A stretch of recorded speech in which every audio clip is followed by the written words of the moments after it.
Ο Γιώργος είναι μαθητής της 5ης τάξης και το τελευταίο διάστημα περνάει αρκετές ώρες μπροστά από τον υπολογιστή παίζοντας παιχνίδια. Γιώργο, ξύπνα, έχει σχολείο.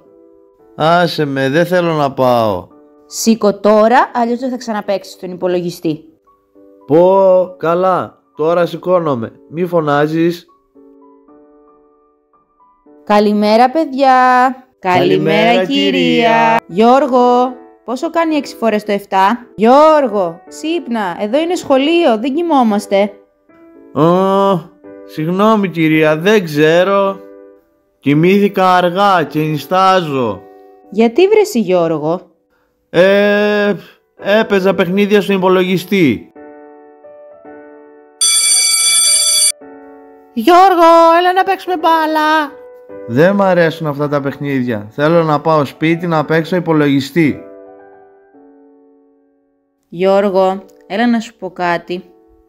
Τον τελευταίο καιρό όλο είσαι κουρασμένος και δεν διαβάζεις. Νομίζω πως φταίει ότι κάθεσαι πολλές ώρες μπροστά από τον υπολογιστή. Δεν νομίζεις ότι αυτό πρέπει να αλλάξει? Γιατί στο τέλος θα χάσεις και τους πραγματικούς σου φίλους. Για σκέψου το. Καλά κυρία, θα το σκεφτώ.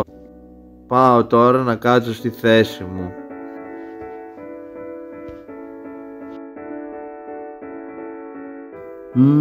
Μήπως έχει δίκιο η κυρία? Μήπως πρέπει να αφήσω τα παιχνίδια στον υπολογιστή και να ασχοληθώ με πιο δημιουργικά πράγματα? Ναι, αυτό θα κάνω, θα αλλάξω. Καλημέρα, παιδιά. Καλημέρα, κυρία. Γιώργο, πόσο κάνει 10 φορές το 4?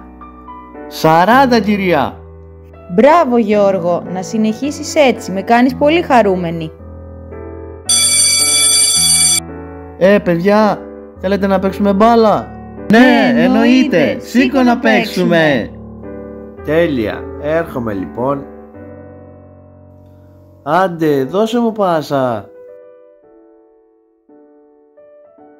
Παιδιά, εγώ κουράστηκα. Ας καθίσουμε λίγο. Τελικά, είναι καλύτερο να παίζουμε όλοι μαζί παρά να παίζω μόνος μου στον υπολογιστή.